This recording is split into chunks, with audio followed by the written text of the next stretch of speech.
আপনি কখনো কোনো বাজকে নিজের বাসা বানাতে দেখেছেন? এই বাজ যখনই কোনো বাসা বানায় তখন উঁচু গাছের ডালে বা কোনো পর্বতের শিখরে বাসা বানায়, অনেক উচ্চতায়। আর সেখানে তার সন্তানও জন্মগ্রহণ করে।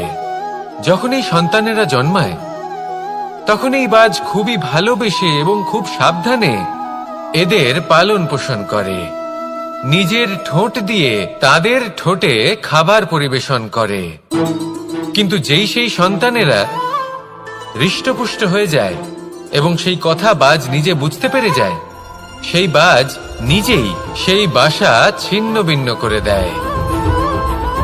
সেই সন্তান যাদের সবেমাত্র ডানা গজিয়েছে, কিভাবে উড়তে হয় তারা জানে না, সেই সন্তানগুলিকে উচ্চতা থেকে ঠেলে দেয়। সেই সন্তান প্রথমে ভয়ভীত হয়ে যায়। তারা সামনে মৃত্যুকে দেখতে পেয়ে ভয়ের কারণে তাদের ডানা ঝাপটাতে থাকে। আর সেই প্রক্রিয়াতেই সেই সন্তানগুলি উড়তে শুরু করে দেয়। এবার এই ঘটনায় আমরা কি শিক্ষা পেতে পারি? এটাই, যদি আপনি মাতা পিতা হন তাহলে নিজের সন্তানকে অবশ্যই স্নেহ করুন, কিন্তু তাদেরকে নিজের আঁচলের তলায় বেঁধে রাখবেন না। যদি আপনি চান আপনার সন্তান জীবনে উন্নতি করুক, তাহলে নিজের মুঠো থেকে তাদের স্বতন্ত্র করে দিন। এই সংসারে সংঘর্ষ করতে দিন। সেই সন্তান নিজেই বুঝতে পারবে যে জন্মের সময় পাওয়া ডানা কি করে ব্যবহার করতে হয়। আর আপনার চোখের সামনে আপনার সন্তান এই আকাশে উড়তে থাকবে। তাহলে আসুন আমার সাথে ভালোবেসে বলুন, রাধা রাধা। সমস্ত মানুষের জীবন কিছুটা সমান হয়। মানুষ জন্মগ্রহণ করে, তারপর চলতে শেখে, জীবনে এগিয়ে চলে, বার্ধক্য লাভ করে, তারপর সমাপ্ত হয়ে যায়। কিন্তু সেই ব্যক্তিরা কারা যারা প্রকৃত অর্থে মনুষ্য জীবন যাপন করেন? এনারা হলেন সেই ব্যক্তি যারা পড়ে গেলেও আবার উঠে দাঁড়ানোর চেষ্টা করেন, নিজের ভেঙে পড়া অস্তিত্বকে আগলে নিয়ে আবার একটা আকার দেওয়ার চেষ্টা করেন, ভগ্ন আশাকে আবার একটা নতুন দিশা দেন। অসফল হওয়ার পরেও থামেন না, আবার এগোতে থাকেন। অসফল হওয়ার পরে যদি আপনি থেমে যান তাহলে সাফল্য আপনার সামনে অপেক্ষা করে, কিন্তু আপনি তা দেখতে পান না। তাই জীবনের সংঘর্ষে অংশগ্রহণ করতে শিখুন। জীবনের সংঘর্ষ থেকে পালাবেন না। আসুন আমার সাথে ভালোবেসে বলুন, রাধা রাধা। একবার একটা শেয়াল বনে বিচরণ করছিল। ও একটা ছোট্ট শাবক দেখতে পেল। ও ভাবল, আজ একেই আমি খাবার হিসেবে গ্রহণ করব। আশেপাশে দেখলো কেউ দেখছে না তো, কেউ ছিল না। আর সেই শাবকের ওপর আক্রমণ করল, যা হলো একটা ঘোর অপরাধ। বনের নিয়ম অনুসারে আপনি কখনোই শাবকের ওপর আক্রমণ করতে পারেন না। তারপর এই খবরটা যখন রাজা সিংহ জানতে পারলেন, সভার আয়োজন করলেন। কিন্তু সেখানে শেয়াল বলল, আমি তো এরকম কিছু করিনি। কিন্তু যদি আপনি এরকম বলেন, কোনো প্রমাণ দিন, এর কোনো সাক্ষী আছে? তখন রাজা সিংহ পেঁচাকে ডেকে পাঠালেন, যে সেই মুহূর্তে বৃক্ষের শাখার ওপর বসেছিল। সে সব কিছু দেখেছিল। পেঁচা সব সত্যি কথা বলল, আর শেয়ালকে মৃত্যুদণ্ড দেয়া হলো। এবার এই কাহিনী আমি আপনাকে কেন শোনালাম? কারণ মানুষও কখনো কখনো এরকম কর্ম করেন যা শিয়াল করেছে। এটা ভাবেন কেউ দেখছে না, যখন আমি অনুচিত কর্ম করতেই পারি। কিন্তু না, আপনি যাই করুন না কেন, কেউ না কেউ অবশ্যই তা দেখছে। কোনো ব্যক্তি না হলেও কোনো প্রাণী, না হলে কোনো যক্ষ বা দেব বা প্রেত। যদি এনারা কেউ না দেখেন, তাহলে ধরিত্রী মাতা দেখেন, যেখানে দাঁড়িয়ে আপনি সেই কর্ম করছেন, তাই না? তাই একটা কথা সবসময় মনে রাখবেন, কে দেখছেন কে দেখছেন না সেই বিষয়ে ভাবা ছেড়ে দিন। এটা খুব সহজ কথা।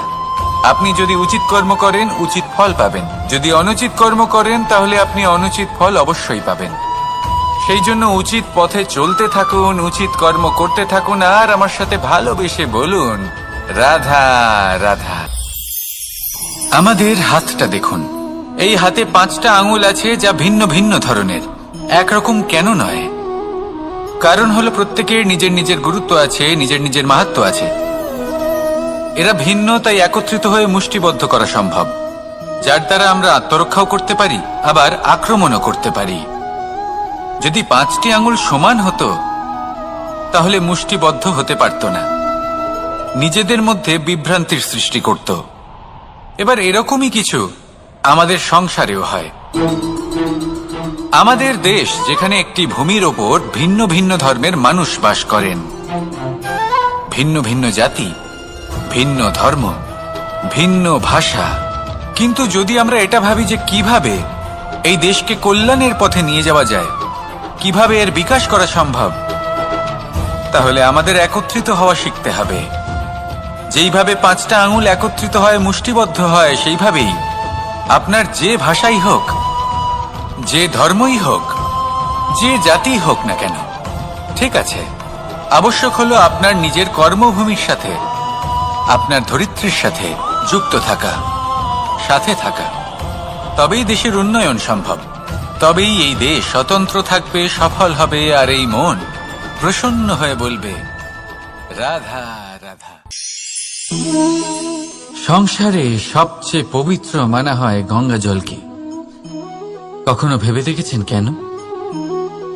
কারণ গঙ্গা জলের আবির্ভাব অত্যন্ত শুদ্ধ হয়, তার জন্ম শুদ্ধ হয়, যেখান থেকে তার শুরু সেটাই শুদ্ধ হয়। আর শুরুটা শুদ্ধ হওয়া অত্যন্ত আবশ্যক। আমাদের জীবনে সবই শুরু হয় আমাদের ভাবনা থেকে। নিজের ভাবনাকে শুদ্ধ রাখুন, কারণ এই ভাবনা থেকেই আবির্ভাব হয় শব্দের। আপনার শব্দ না শুদ্ধ হয়, এই সংসারে, এই জীবনে নিজের ভাবনা শুভ রাখলে, শুদ্ধ করলে, আপনার মন সুপ্রসন্ন হয়ে বলবে রাধা রাধা। মানুষ জন্মগ্রহণ করে, তার সাথে ভয়েরও জন্ম হয়। ছোটবেলা থেকেই আমাদের মনে কোনো না কোনো প্রকারের ভয় থেকেই যায়। কেউ এই বিষয়ে ভয় পায় যে তার কোনো বস্তু তার থেকে দূরে চলে যাবে, কেউ এই বিষয়ে ভয় পায় যে আমি নিজেকে হারিয়ে ফেলব, কেউ এই ভেবে ভয় পায় যে আমার প্রিয়জনেরা তারা যেন আমার থেকে দূরে না চলে যায়, কেউ এই ভেবে ভয় পায় যে আমরা যেন পথ না হারিয়ে ফেলি, আদি ইত্যাদি। কিন্তু সত্যি কথা বলতে, ভেবে দেখুন এই ভয় বাস্তবে কি? শুধুই একটা মনস্থিতি, আর কিছুই নয়। যা কিছু আপনি জীবনে পেয়েছেন তা একদিন আপনাকে হারাতে হবে। এই জীবন হলো আপনারই, কিন্তু তাও একদিন সমাপ্ত হবে। তাই ভয় পেয়ে কি লাভ? এই ভয় শুধু আপনাকে জীবন যাপন করা থেকে বাধা দিচ্ছে, আর কিচ্ছু নয়। পথ হারিয়ে ফেললেই বুঝতে পারবেন যে নতুন পথ কিভাবে বানাতে হয়।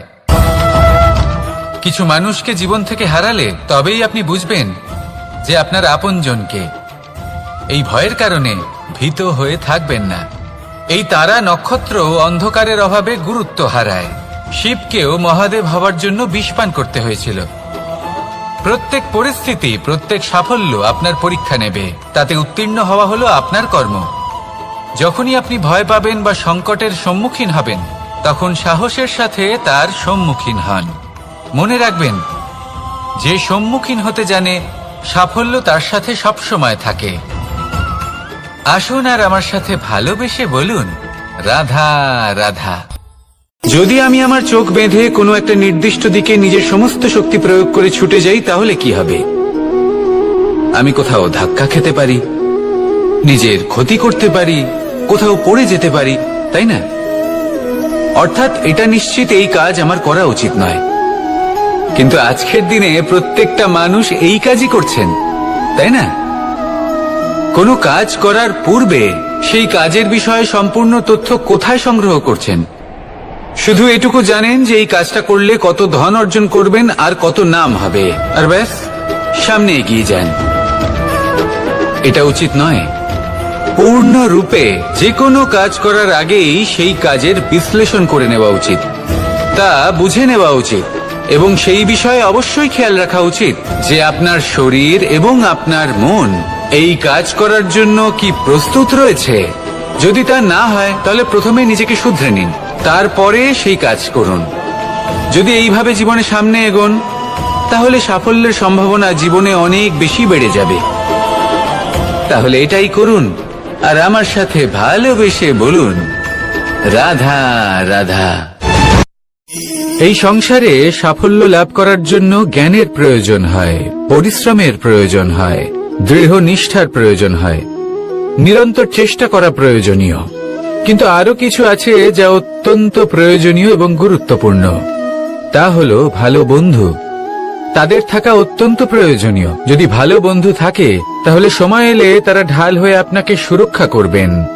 সময় এলে অস্ত্রের মতো শত্রুকে সংহারও করবেন। যদি তিনি জ্ঞানী হন, তাদের মধ্যে সদ্গুণ থাকে, তাহলে এই সব গুণ আপনার মধ্যেও প্রবেশ করবে। তাহলে সাফল্যের জন্য ভালো বন্ধু পাওয়া অত্যন্ত প্রয়োজনীয়। কিন্তু শুধু বন্ধু কেন, ভালো শত্রুও থাকা প্রয়োজনীয়। এবার আপনি ভাববেন, আমি কি বললাম? যদি আপনার জীবনেও ভালো অর্থাৎ শক্তিশালী শত্রু থাকে, তাহলে আপনিও শক্তিশালী হতে থাকবেন।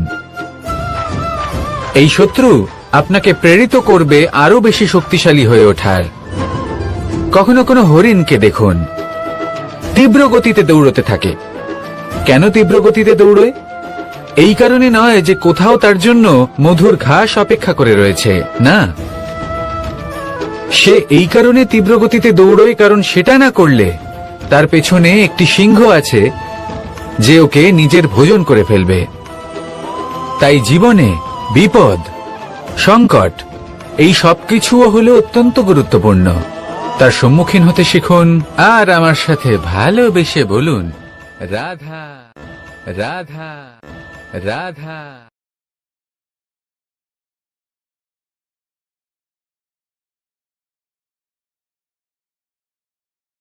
লক্ষ্যে পৌঁছানো অত্যন্ত কঠিন হয়। কেউ ভাবেন যে কেন এত কঠিন হয়, কেন এত কষ্ট করতে হয় লক্ষ্যে পৌঁছানোর জন্য। এই লক্ষ্য সরলভাবে কেন আমার কাছে চলে আসে না? চলুন আপনাকে একটা কথা বলি, যদি আপনার লক্ষ্য কঠিন না হয় তাহলে তাকে পাওয়া আপনার পক্ষে অসম্ভব হয়ে উঠবে। লক্ষ্যে পৌঁছানোর এই রাস্তায় আপনি যে কড়া রোদের সম্মুখীন হন, যার থেকে আপনি দূরে পালাতে চান, সেই রোদ আপনাকে প্রেরণা যোগায় যে আপনি এগোতে থাকুন। ভাবুন একজন যাত্রী যে কিনা নিজের লক্ষ্যের দিকে যাচ্ছেন, সেই পথে উনি যদি একটু ছায়া পেয়ে যান আর উনি ওখানে বিশ্রাম নেন, তাহলে তার সাথে তার ভাগ্য গভীর নিদ্রায় সেখানে বিলীন হয়ে যায়। তাই পরিশ্রমের কড়া রোদের থেকে কখনো দূরে পালাবেন না। জীবনে শুধু সামনে এগোতে থাকুন দৃঢ়তার সাথে। আর লক্ষ্য সরল হোক, কঠিন হোক বা অত্যাধিক কঠিন হোক, একটা কথা মনে রাখবেন, যে জীবনের লক্ষ্যে পৌঁছতে পেরেছে সে লক্ষ্য প্রাপ্তির জন্য আফসোস কখনোই করে না। রাধা রাধা। ধৈর্য, এই ধৈর্য কি কোনো গুণ, কোনো অনুভূতি, কোনো দৃষ্টিভঙ্গি?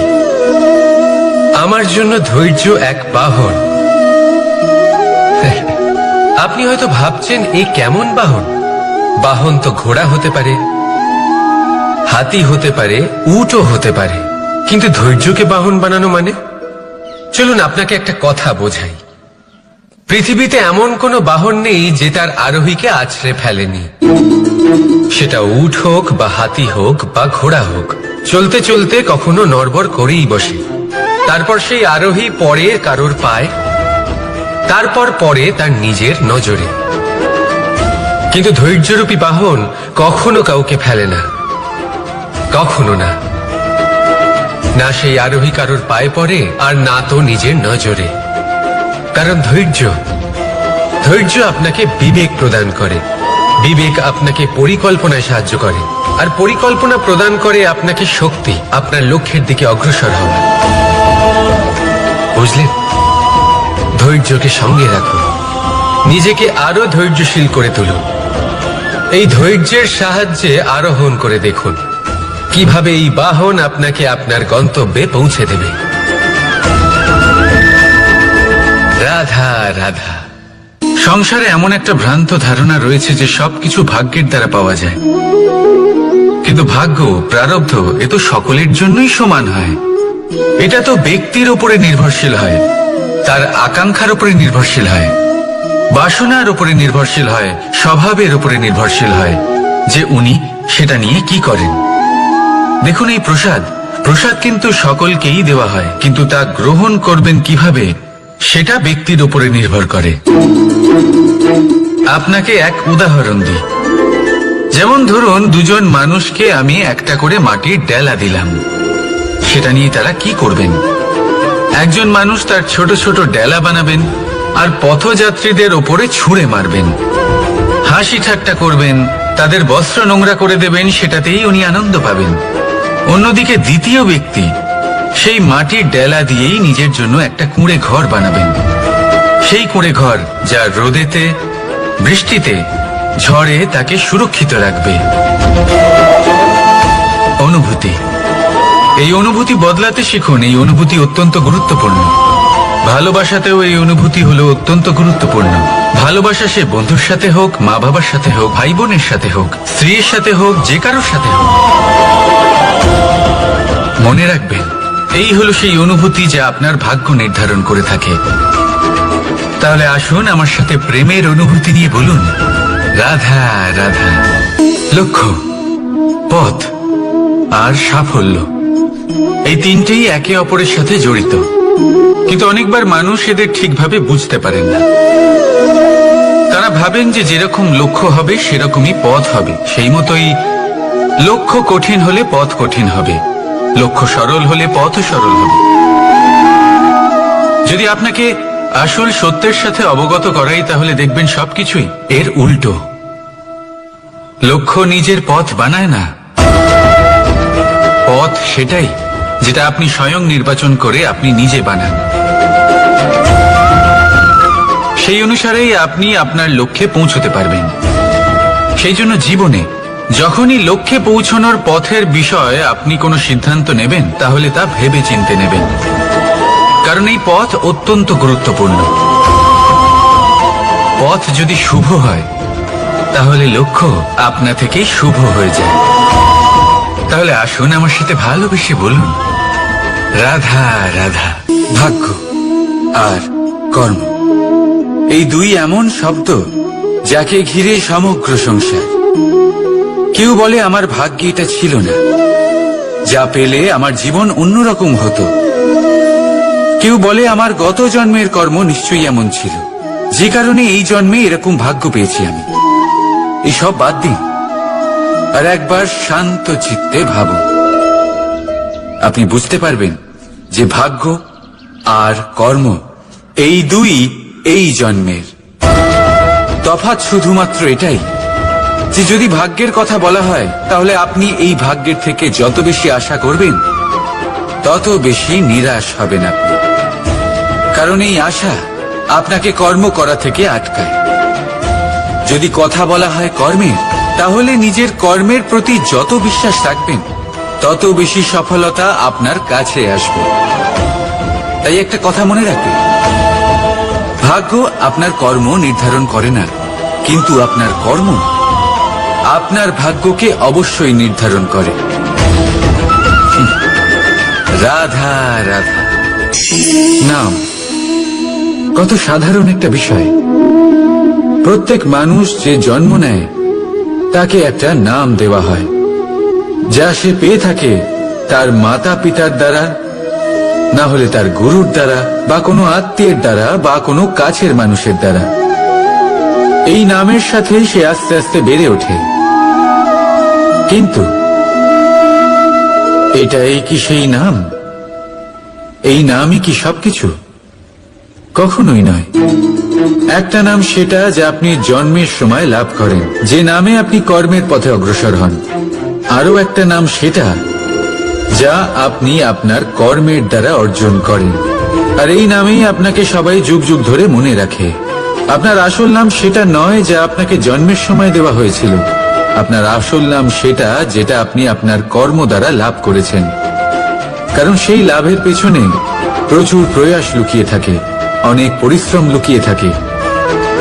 কিন্তু যদি আপনি চান যে মানুষ আপনার নাম মনে রাখে, তাহলে আপনাকে কর্মের পথে অগ্রসর হতেই হবে, শুভ কর্ম করতে হবে, অনর্গল চেষ্টা করে যেতে হবে, মহান কাজ করতে হবে।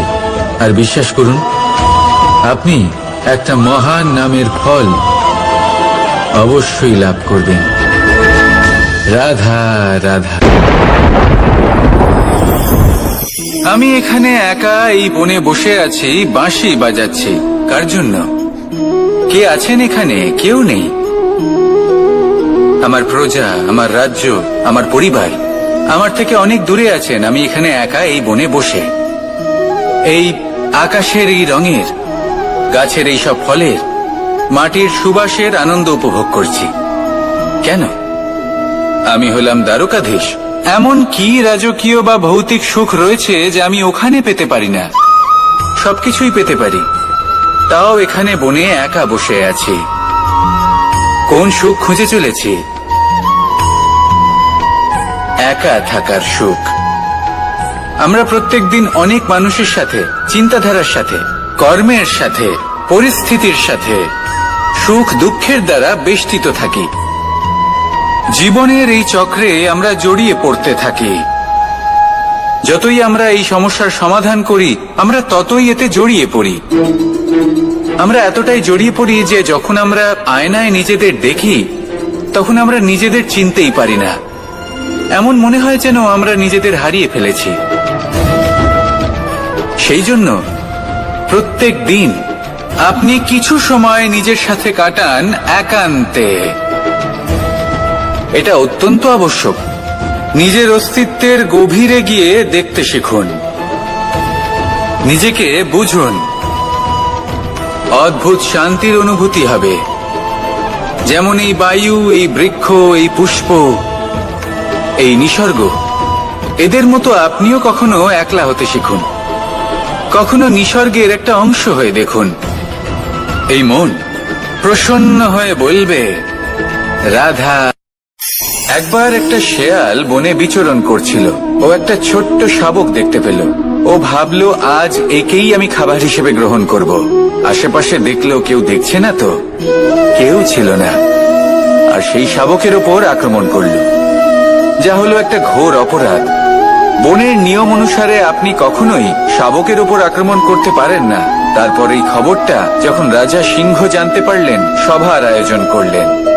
কিন্তু সেখানে শেয়াল বলল, আমি তো এরকম কিছু করিনি।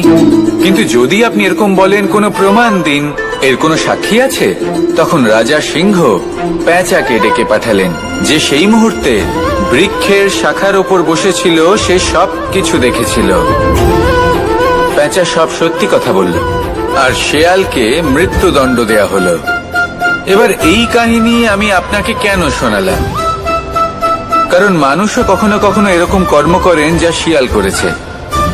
এটা ভাবেন কেউ দেখছে না, যখন আমি অনুচিত কর্ম করতেই পারি। কিন্তু না, আপনি যাই করুন না কেন, কেউ না কেউ অবশ্যই তা দেখছে। কোনো ব্যক্তি না হলেও কোনো প্রাণী, না হলে কোনো যক্ষ বা দেব বা প্রেত। যদি এনারা কেউ না দেখেন, তাহলে ধরিত্রী মাতা দেখেন, যেখানে দাঁড়িয়ে আপনি সেই কর্ম করছেন, তাই না?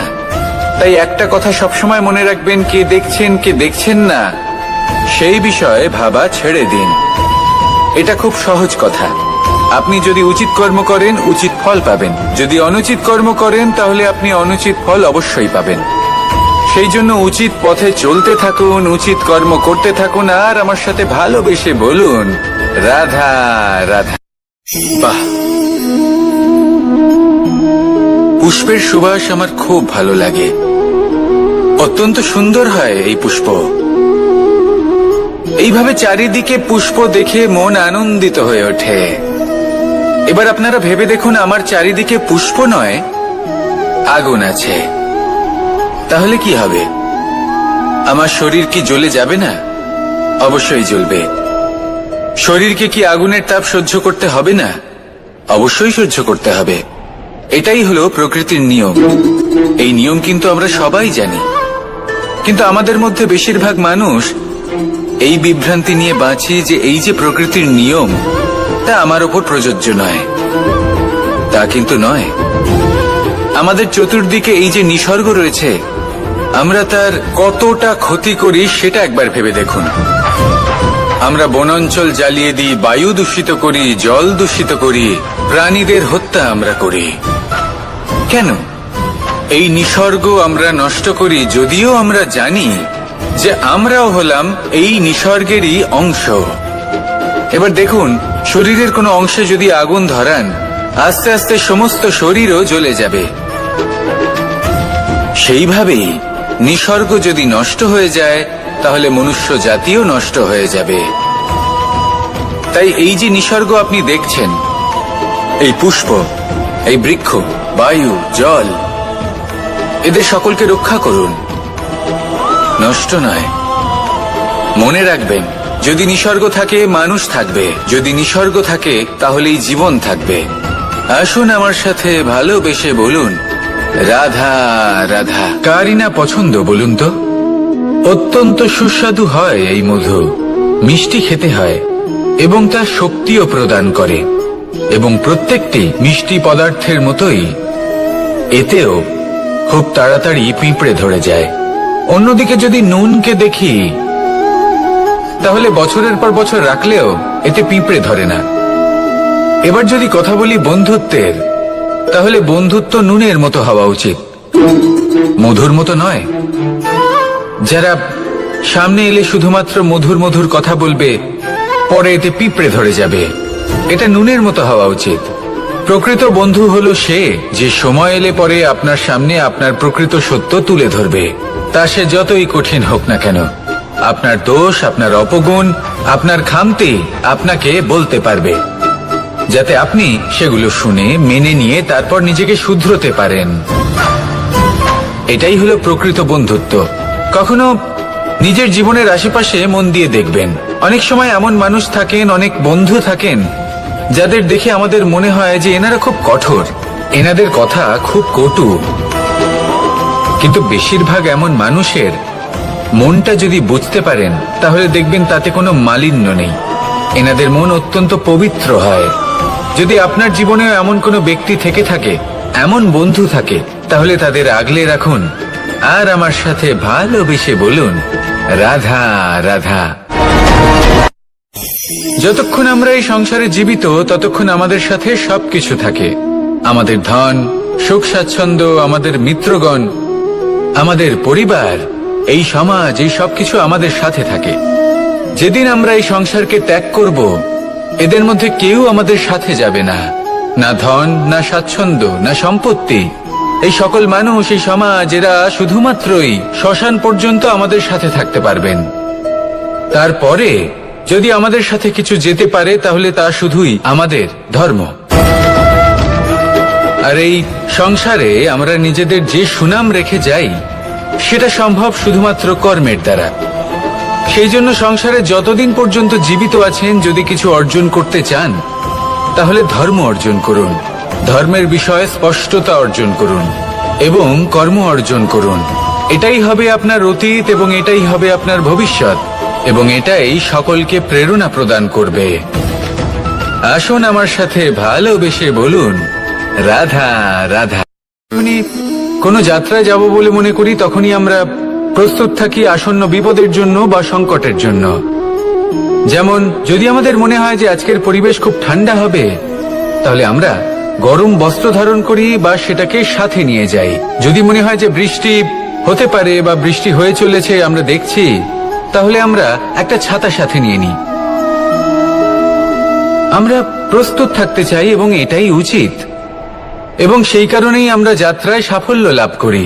কিন্তু যদি আমরা কথা বলি জীবনযাত্রা নিয়ে, যা কিনা সব থেকে বেশি গুরুত্বপূর্ণ, তাহলে তার জন্য আমরা পূর্ণরূপে প্রস্তুত থাকি না। আশেপাশের মানুষ, এই সমাজ, আমাদের সাথী, আমাদের মিত্ররা যে কোনো মুহূর্তে বদলে যেতে পারেন। সেই জন্য আমরা নিজেদেরকে কখনো সাবধান করি না, কখনোই নিজেদের প্রস্তুত করি না। আমাদের এটা কখনোই মনে হয় না যে এরকম হতে পারে, আর সেই কারণেই শেষে গিয়ে আমরা অত্যন্ত দুঃখ পাই। একটা অমূল্য শিক্ষা আছে যেটা আমাদের লাভ করা উচিত, সতর্ক থাকা উচিত। এই জীবনযাত্রার জন্য শুধুমাত্র এই পরিবেশের বিষয়ে তথ্য সংগ্রহ করা বা তাকে অনুমান করা, এটুকু হলেই চলবে না। আমাদের আশেপাশের মানুষজনকে দেখতে হবে, তাদের স্বভাব পরিস্থিতির ওপর নজর রাখতে হবে। যখন তারা রং পাল্টাচ্ছেন, নজর রাখতে হবে, তা অত্যন্ত আবশ্যক। পরিবর্তন আপনার জীবনে অবশ্যম্ভাবী, সঠিকভাবে তার সম্মুখীন হন। আসুন আমার সাথে ভালোবেসে বলুন, রাধা। এই সংসারের সব থেকে বড় সুখ কি? কেউ বলবেন নিজের লক্ষ্য প্রাপ্ত করা, কেউ বলবেন ধন উপার্জন করা, কেউ বলবেন নিদ্রাই সব থেকে বড় সুখ, কেউ বলবেন রাজ্য লাভ করা, আবার কেউ বলবেন মাতার হাত থেকে খাবার খাওয়া, আদি ইত্যাদি। কিন্তু যদি সত্যি কথা বলি, এই সংসারের সব থেকে বড় সুখ হল সেবা করা। কখনো কাউকে সেবা করে দেখুন। এই সেবা দ্বারা অন্য কোনো মানুষের আশীর্বাদ লাভ করাতেই সুখ রয়েছে। আপনার সেবা ভাব দ্বারা যখন কোনো মানুষ নিজের অন্তরাত্মা থেকে আপনাকে আশীর্বাদ করে, তার থেকে বড় সুখ আর কিছুই নেই। কারণ প্রত্যেক মানুষের মধ্যে ঈশ্বর বাস করেন। নরের সেবাই হল নারায়ণের সেবা। নিষ্কাম সেবা করাই হল সব থেকে বড় সুখ। তাই নিজের অন্তরে সেবার এই ভাব জাগ্রত করুন। যে সুখের কথা আমি বলছি, সেই সুখ অনুভব করেই দেখুন। এই মন সুপ্রসন্ন হয়ে বলবে, রাধা রাধা। বাহ! পুষ্পের সুবাস আমার খুব ভালো লাগে। অত্যন্ত সুন্দর হয় এই পুষ্প। এইভাবে চারিদিকে পুষ্প দেখে মন আনন্দিত হয়ে ওঠে। এবার আপনারা ভেবে দেখুন, আমার চারিদিকে পুষ্প নয়, আগুন আছে। তাহলে কি হবে? আমার শরীর কি জ্বলে যাবে না? অবশ্যই জ্বলবে। শরীরকে কি আগুনের তাপ সহ্য করতে হবে না? অবশ্যই সহ্য করতে হবে। এটাই হলো প্রকৃতির নিয়ম। এই নিয়ম কিন্তু আমরা সবাই জানি, কিন্তু আমাদের মধ্যে বেশিরভাগ মানুষ এই বিভ্রান্তি নিয়ে বাঁচি যে এই যে প্রকৃতির নিয়ম, তা আমার ওপর প্রযোজ্য নয়। তা কিন্তু নয়। আমাদের চতুর্দিকে এই যে নিসর্গ রয়েছে, আমরা তার কতটা ক্ষতি করি সেটা একবার ভেবে দেখুন। আমরা বনাঞ্চল জ্বালিয়ে দিই, বায়ু দূষিত করি, জল দূষিত করি, প্রাণীদের হত্যা আমরা করি। কেন? এই নিসর্গ আমরা নষ্ট করি, যদিও আমরা জানি যে আমরাও হলাম এই নিসর্গেরই অংশ। এবার দেখুন, শরীরের কোনো অংশে যদি আগুন ধরান, আস্তে আস্তে সমস্ত শরীরও জ্বলে যাবে। সেইভাবেই নিসর্গ যদি নষ্ট হয়ে যায়, তাহলে মনুষ্য জাতিও নষ্ট হয়ে যাবে। তাই এই যে নিসর্গ আপনি দেখছেন, এই পুষ্প, এই বৃক্ষ, বায়ু, জল, এদের সকলকে রক্ষা করুন, নষ্ট নয়। মনে রাখবেন, যদি নিসর্গ থাকে মানুষ থাকবে, যদি নিসর্গ থাকে তাহলেই জীবন থাকবে। আসুন আমার সাথে ভালোবেসে বলুন, রাধা রাধা। সমস্ত মানুষের জীবন কিছুটা সমান হয়। মানুষ জন্মগ্রহণ করে, তারপর চলতে শেখে, জীবনে এগিয়ে চলে, বার্ধক্য লাভ করে, তারপর সমাপ্ত হয়ে যায়। কিন্তু সেই ব্যক্তিরা কারা যারা প্রকৃত অর্থে মনুষ্য জীবন যাপন করেন? এনারা হলেন সেই ব্যক্তি যারা পড়ে গেলেও আবার উঠে দাঁড়ানোর চেষ্টা করেন, নিজের ভেঙে পড়া অস্তিত্বকে আগলে নিয়ে আবার একটা আকার দেওয়ার চেষ্টা করেন, ভগ্ন আশাকে আবার একটা নতুন দিশা দেন। অসফল হওয়ার পরেও থামেন না, আবার এগোতে থাকেন। অসফল হওয়ার পরে যদি আপনি থেমে যান, তাহলে সাফল্য আপনার সামনে অপেক্ষা করে, কিন্তু আপনি তা দেখতে পান না। তাই জীবনের সংঘর্ষে অংশগ্রহণ করতে শিখুন। জীবনের সংঘর্ষ থেকে পালাবেন না। আসুন আমার সাথে ভালোবেসে বলুন, রাধা রাধা। একবার একটা শেয়াল বনে বিচরণ করছিল। ও একটা ছোট্ট শাবক দেখতে পেল। ও ভাবলো, আজ একেই আমি খাবার হিসেবে গ্রহণ করব। আশেপাশে দেখলো কেউ দেখছে না তো, কেউ ছিল না, আর সেই শাবকের ওপর আক্রমণ করল, যা হলো একটা ঘোর অপরাধ। বনের নিয়ম অনুসারে আপনি কখনোই শাবকের ওপর আক্রমণ করতে পারেন না। তারপর এই খবরটা যখন রাজা সিংহ জানতে পারলেন, সভার আয়োজন করলেন। কিন্তু সেখানে শেয়াল বলল, আমি তো এরকম কিছু করিনি। কিন্তু যদি আপনি এরকম বলেন, কোনো প্রমাণ দিন, এর কোনো সাক্ষী আছে? তখন রাজা সিংহ পেঁচাকে ডেকে পাঠালেন, যে সেই মুহূর্তে বৃক্ষের শাখার ওপর বসেছিল, সে সব কিছু দেখেছিল। পেঁচা সব সত্যি কথা বলল, আর শেয়ালকে মৃত্যুদণ্ড দেয়া হলো। এবার এই কাহিনী আমি আপনাকে কেন শোনালাম? কারণ মানুষও কখনো কখনো এরকম কর্ম করেন যা শিয়াল করেছে। এটা ভাবেন কেউ দেখছে না যখন আমি অনুচিত কর্ম করতেই পারি, কিন্তু না, আপনি যাই করুন না কেন কেউ না কেউ অবশ্যই তা দেখছে। কোনো ব্যক্তি না হলেও কোনো প্রাণী, না হলে কোনো যক্ষ বা দেব বা প্রেত। যদি এনারা কেউ না দেখেন তাহলে ধরিত্রী মাতা দেখেন, যেখানে দাঁড়িয়ে আপনি সেই কর্ম করছেন, তাই না? তাই একটা কথা সবসময় মনে রাখবেন, কে দেখছেন কে দেখছেন না সেই বিষয়ে ভাবা ছেড়ে দিন। এটা খুব সহজ কথা। আপনি যদি উচিত কর্ম করেন উচিত ফল পাবেন, যদি অনুচিত কর্ম করেন তাহলে আপনি অনুচিত ফল অবশ্যই পাবেন। সেই জন্য উচিত পথে চলতে থাকুন, উচিত কর্ম করতে থাকুন, আর আমার সাথে ভালোবেসে বলুন, রাধা রাধা। আপনি কখনো কোনো বাজকে নিজের বাসা বানাতে দেখেছেন? এই বাজ যখনই কোনো বাসা বানায় তখন উঁচু গাছের ডালে বা কোনো পর্বতের শিখরে বাসা বানায়, অনেক উচ্চতায়, আর সেখানে তার সন্তানও জন্মগ্রহণ করে। যখন এই সন্তানেরা জন্মায় তখন এই বাজ খুবই ভালোবেসে এবং খুব সাবধানে এদের পালন পোষণ করে। নিজের ঠোঁট দিয়ে তাদের ঠোঁটে খাবার পরিবেশন করে। কিন্তু যেই সেই সন্তানেরা হৃষ্টপুষ্ট হয়ে যায় এবং সেই কথা বাজ নিজে বুঝতে পেরে যায়, সেই বাজ নিজেই সেই বাসা ছিন্ন ভিন্ন করে দেয়। সেই সন্তান যাদের সবেমাত্র ডানা গজিয়েছে, কিভাবে উঠতে হয় তারা জানে না, সেই সন্তানগুলিকে উচ্চতা থেকে ঠেলে দেয়। সেই সন্তান প্রথমে ভয়ভীত হয়ে যায়। তারা সামনে মৃত্যুকে দেখতে পেয়ে ভয়ের কারণে তাদের ডানা ঝাপটাতে থাকে, আর সেই প্রক্রিয়াতেই সেই সন্তানগুলি উড়তে শুরু করে দেয়। এবার এই ঘটনায় আমরা কি শিক্ষা পেতে পারি? এটাই, যদি আপনি মাতা পিতা হন তাহলে নিজের সন্তানকে অবশ্যই স্নেহ করুন, কিন্তু তাদেরকে নিজের আঁচলের তলায় বেঁধে রাখবেন না। যদি আপনি চান আপনার সন্তান জীবনে উন্নতি করুক, তাহলে নিজের মুঠো থেকে তাদের স্বতন্ত্র করে দিন, এই সংসারে সংঘর্ষ করতে দিন। সেই সন্তান নিজেই বুঝতে পারবে যে জন্মের সময় পাওয়া ডানা কি করে ব্যবহার করতে হয়, আর আপনার চোখের সামনে আপনার সন্তান এই আকাশে উড়তে থাকবে। তাহলে আসুন আমার সাথে ভালোবেসে বলুন, রাধা রাধা। সংসারে সবচেয়ে পবিত্র মানা হয় গঙ্গা জলকে। কখনো ভেবে দেখেছেন কেন? কারণ গঙ্গা জলের আবির্ভাব অত্যন্ত শুদ্ধ হয়, তার জন্ম শুদ্ধ হয়, যেখান থেকে তার শুরু সেটাই শুদ্ধ হয়। আর শুরুটা শুদ্ধ হওয়া অত্যন্ত আবশ্যক। আমাদের জীবনে সবই শুরু হয় আমাদের ভাবনা থেকে। নিজের ভাবনাকে শুদ্ধ রাখুন, কারণ এই ভাবনা থেকেই আবির্ভাব হয় শব্দের।